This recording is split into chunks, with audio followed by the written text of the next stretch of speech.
السلام علیکم ورحمۃ اللہ وبرکاتہ۔ Welcome to Nadwi Arabic Academy. آج یہ چوتھا روزہ ہے اور یہ اسلامک تھاٹس میں ہم آپ سب کو خوش آمدید کہتے ہیں۔ ایک سوال ہے جو ہمیں اپنے آپ سے پوچھنا چاہیے کہ روزہ کیوں رکھا جائے؟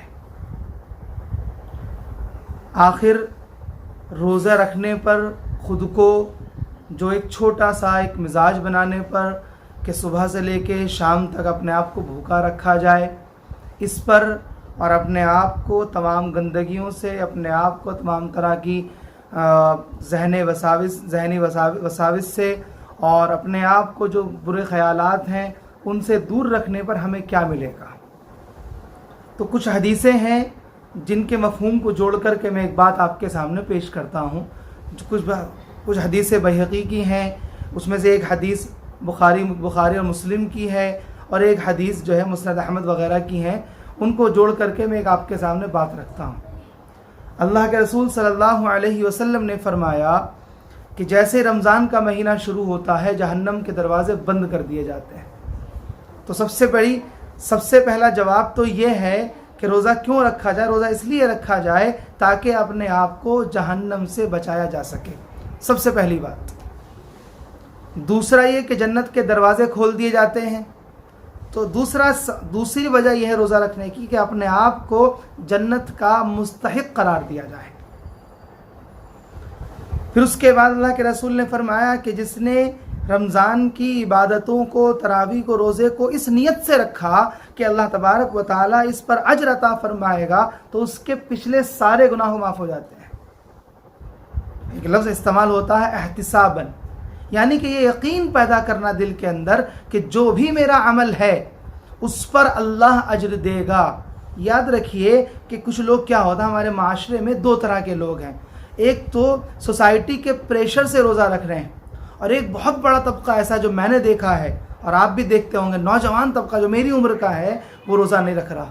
کوئی سگریٹ پینے کی وجہ سے روزہ نہیں رکھ رہا، کوئی گٹکے کھانے کی وجہ سے روزہ نہیں رکھ رہا، کوئی اس لیے روزہ نہیں رکھ رہا کہ مستی کرنے کو کم ملے گا، کوئی اس لیے روزہ نہیں رکھ رہا ہے کہ میں گھوموں گا کیسے، کوئی اس لیے روزہ نہیں رکھ رہا ہے کہ ہم یہ کریں گے۔